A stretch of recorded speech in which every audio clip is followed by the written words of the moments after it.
This month, F1 will return to the US for the United States Grand Prix to the Circuit of the Americas in Austin, Texas. F1 finally seems to have found its home in the US and is trying to expand its market share there with races in Miami and Las Vegas. Unimaginable as just 10 years ago, the US GP returned after its hiatus when F1 failed for over 30 years to properly set foot in the States. 2012 was the first time Formula 1 was starting to feel at home in the USA. Before that, Formula 1 struggled through Indianapolis with the infamous 2005 race pretty much marking F1's latest failed attempt at the US race at the time.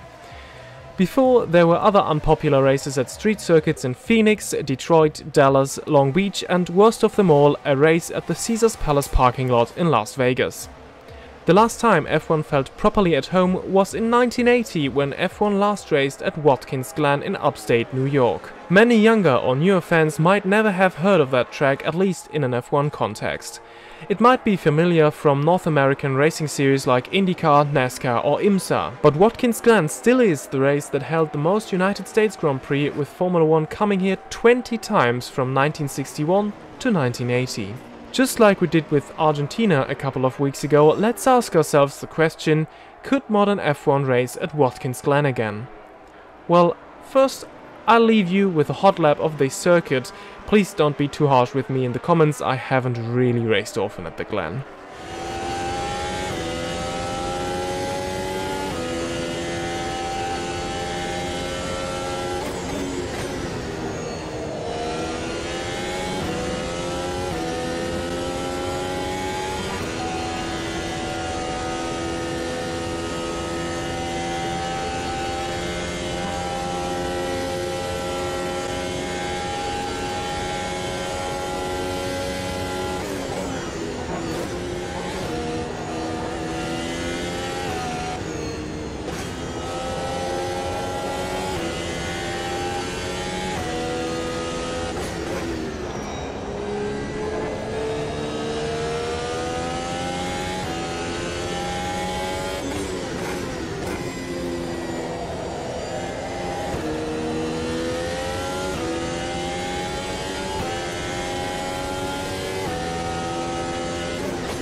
Now, first of all, let's talk about why F1 left in the 80s.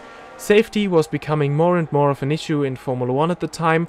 In the 70s there were regular casualties in pretty much every season, and drivers or former drivers like Jackie Stewart and Niki Lauda were pushing for safer tracks, and Watkins Glen just couldn't provide.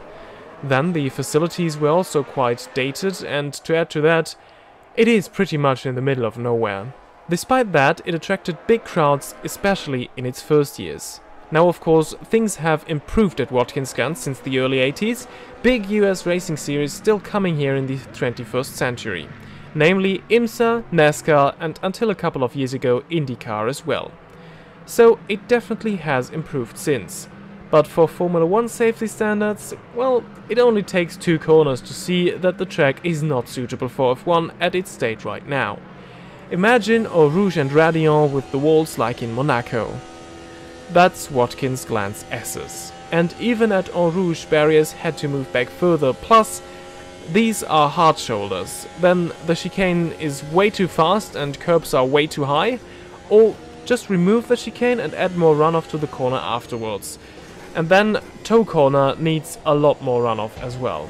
Of course, things might be changeable just like it was in Zandvoort. Actually, the track feels a little similar to Zandvoort with its elevation change and fast and flowing corners, and I like it even better because of the S's. Feels a little like Spa there.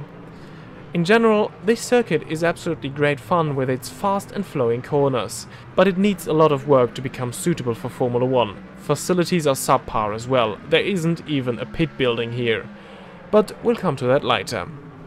As we're here in the virtual world, we don't have to care about hurting ourselves, and the walls can be as close as we like, so therefore let's still have a short 5-lap race to see how the racing would be if F1 decided to drop all safety standards and still race here. Seeing how Jeddah got an FIA Grade 1 label, this might not even be as unlikely as we'd think. Watkins Glen probably just needs to be prepared to pay a lot for that grading.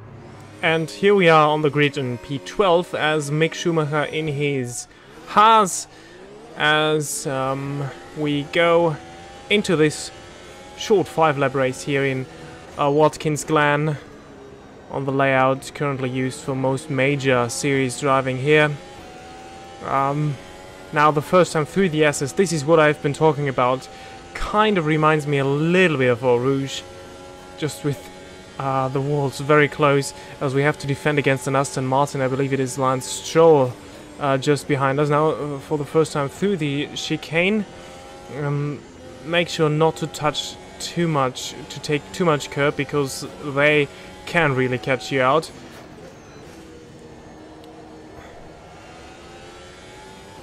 Now through these very flowing corners that are a lot of fun to drive. This is the toe corner. Now against Valtteri Bottas, who gets the better exit on the outside. So coming up here is a hairpin that is probably maybe after one of the better overtaking zones, probably turn 1 and the straight after the S's towards the chicane being even better. Oh, and now we come already around the final 2 corners. And that's our first lap done. Not too many overtakes. Now on the right you can see there is no pit building. There is, well, pretty much nothing. So this definitely would need to change. Oh, there has been some kind of incident that we had to avoid there. I think it was a McLaren spinning there into the path of the oncoming cars. We made it past the cars that crashed, and Bottas now on the outside. But Bottas now trying to get back the position. We are up into P10. Oh, and oh, whoa, that was a heavy crash up front there. Guan Yu Zhu, we made contact with Zhu Guan Yu, which wasn't ideal, but there was someone with heavy damage. We turned in way too late for the chicane, put the cars ahead way too early, so yeah, racing into that chicane is kind of dangerous because, well, as I've said, the chicane is way too fast. It's not really much of a braking zone for a Formula 1 car, so yeah, very hard. And we probably come there being side by side, so this is a huge safety concern. Such a fast corner with these high curbs, and you're probably side by side thanks to the slipstream after the S's and the long straight after the S's. We have to defend from Gasly now, who is just behind us, but we get a better exit of the final corner. Onto the pit straight and into lap 3. P13 right now, you can see on our steering wheel. Oh, but once again, a bad exit for most of the cars that were trying to race there. An Alpine and an Aston Martin in that case, and we slipped through 3 cars there. And now through the chicane once again. This time it works a lot better for us, but we still have the Alpine pushing behind us.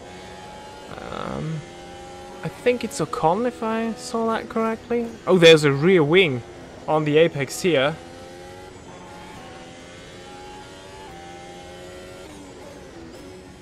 Through toe corner, and oh my god, a lot of tires, a lot of debris.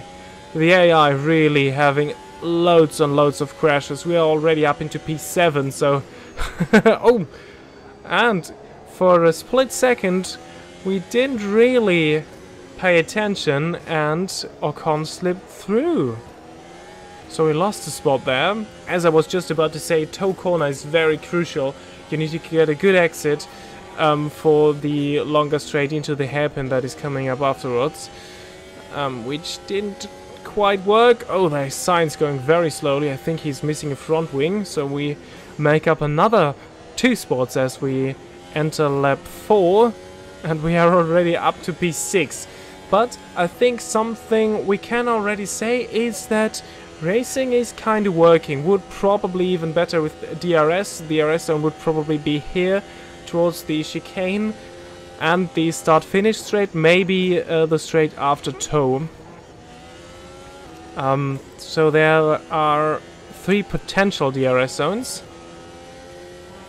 And if you have DRS, I think all of the corners, the preceding corners after the DRS zones would work as an overtaking zone. Now we're catching up to, I think this is Magnussen, our teammate ahead of us.